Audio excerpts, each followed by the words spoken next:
আস্তে বাবা। মা। আরে good morning Ankita. Good morning papa. দেখেছ অঙ্কিতা, পাপা আজকে আমাদের সঙ্গে টেবিলে খেতে এসেছে। মা, পাপা এসে গেছে। আরে এক্ষুনি ওকে এখানে বসানোর কি দরকার ছিল? আর কটা দিন পরে আনতে পারতিস। ঠাম্মি, আমি তো একজন ডাক্তার নাকি? আমার ডাক্তারের উপর এতটুকু আস্থা নেই তোমার? হ্যাঁ ঠাম্মি, এখন পাপার হাঁটাচলা করাটা ভালো। যত স্বাভাবিক লাইফস্টাইলে ফিরতে পারবে পাপা ততটাই ভালো। পাপা, তোমার কি উইক লাগছে? না, আই এম ফাইন। কতদিন আমি একসঙ্গে বসে খাইনি। আমার কদিন ধরেই খুব ইচ্ছে করছিল যে আমরা একসঙ্গে বসে খাই। বাবা কোথায়? তোর বাবা তো এখন ওপর থেকে নিচে নামতে পারে না কো। আমি তো আগে জানতাম না তুই এখানে বসে খাবি। জানলে বলতুম, শুনলে খুব খুশি হতো। পরোটা তরকারি?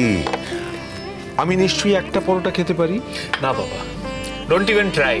তোমার স্ট্রিক্ট ডায়েট আছে, ওটা তুমি মেনটেন করবে, ওটাই ফলো করবে। তুমি অন্য কিছু খাবে না। না, কোনো কথা শুনতে চাই না। আগে আগে সুস্থ হয়ে ওঠো, তারপর পরোটা, তার আগে নয়।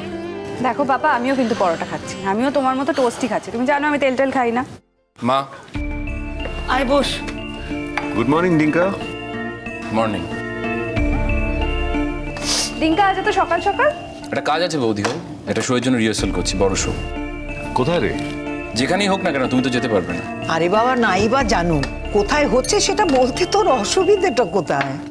রানাঘাটে শো আছে ঠাম্মি। এখন তোদের বেশ বাইরে বাইরে শো হচ্ছে, তাই না? আগে তো শুধু কলকাতার মধ্যে হতো। হ্যাঁ, এখন বাইরেও করছি। গানটাকে প্রফেশন হিসেবে বেছে নিয়েছি তো, যত মানুষের কাছে পৌঁছানো যায়। হ্যাঁ, অফকোর্স। তুই কি খাবি? পরোটা তরকারি খাবি না ডিম পাউরুটি খাবি? যা আছে দিয়ে দাও না। ঠিক আছে, ডিম টোস্টই খেয়ে নে।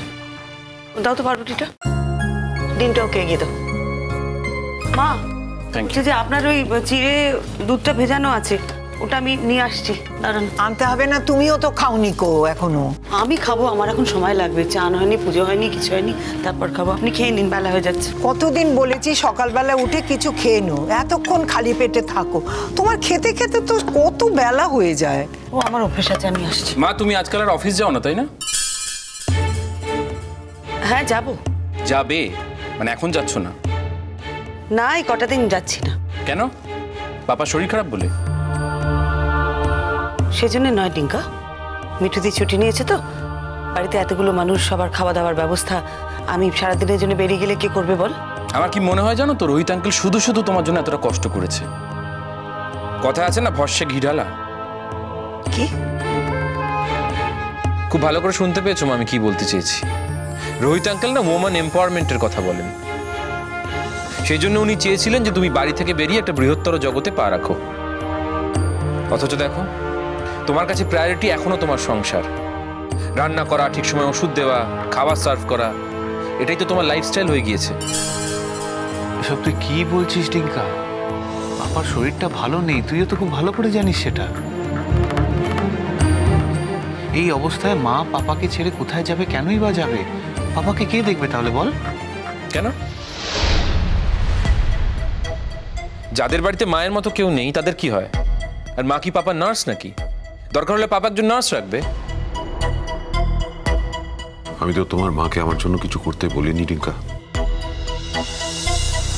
মৃত্যুর মুখ থেকে ফিরে এলো ছেলেটা, তাকে ওই ভাড়া করা নার্সের উপরে ছেড়ে দিয়ে স্থির থাকতে পারবে বৌমা? সেটাই তো বলছি, আমি আমার মায়েরই সমালোচনা করছি, আর তোমাদের নিয়ে তো বলছি না। গায়ে লাগছে কেন? আন্টি, ডিঙ্কা কিন্তু এটা ঠিকই বলেছে। দেখো, তোমার যদি অফিসে ইম্পর্টেন্ট কাজ থাকে তাহলে তুমি প্লিজ যাও অফিসে।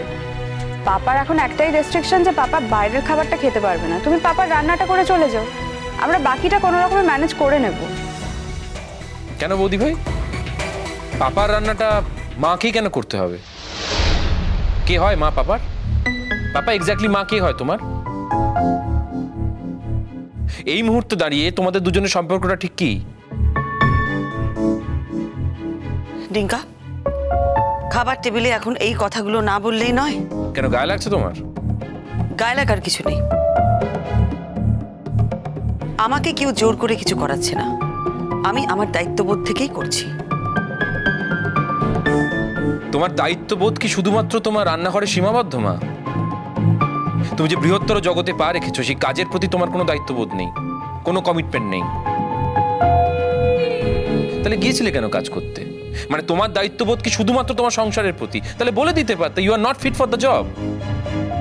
আচ্ছা ডিঙ্কা, কি হয়েছে তো সকাল সকাল? তো মেজাজ খারাপ কেন তোর? আমার কিচ্ছু হয়নি, যা সত্যি তাই বলছি। তোর মনে হচ্ছে আমার মেজাজ খারাপ। কাল থেকে আমার জন্য কিছু করতে হবে না তোমায় শ্রীময়ী। আমি তো তোমায় কিছু করতে বলিও নি। তোমার সত্যিই তো একটা দায়িত্ব আছে। একটা কাজে জয়েন করেছো, সেটার তো অনেক অনেক দায়িত্ব। কতজনের প্রতি তোমার দায়িত্ব। শুধু শুধু আমার পিছনের সময় নষ্ট করো না। মা আমাকে কাল থেকে একটুখানি সেদ্ধ ভাত করে দিতে পারবে না? কাল থেকে মিঠুদি চলে আসছে, কাল থেকে আশা করি আর কোনো অসুবিধা হবে না। আজ পর্যন্ত আমার থাকাটা দরকার ছিল, তাই আমি থেকেছি। ডিঙ্কা যেভাবে মায়ের মুখের ওপর বলছে না, ছেলেটা সবে একটু ভালো হয়ে উঠছে, ওর মনে খারাপ লাগবে না? মনে হয় ও তোর মায়ের কাজের ক্ষতি করছে, আসলে তা তো নয় ডিঙ্কা। ডিঙ্কার কথা বাদ দিন না মা। আমরা তোকে বৌমাকে বলিনি বাপু তুমি বাইরের কাজ ছেড়ে ঘরের কাজ করো। বৌমা তো নিজে থেকে করছে বাপু। হ্যাঁ বলনি, কারণ তুমি জানতে না বললেও মা কাজটা করবে, সেই জন্য বলার দরকার পড়েনি। যদি দরকার পড়তো নিশ্চয়ই বলতে। আচ্ছা তুমি কিয়াকে কেন বললে না যে অফিস কামাই করে বাড়িতে থাকতে? ওর তো এই বাড়ির প্রতি কিছু রেসপন্সিবিলিটি আছে।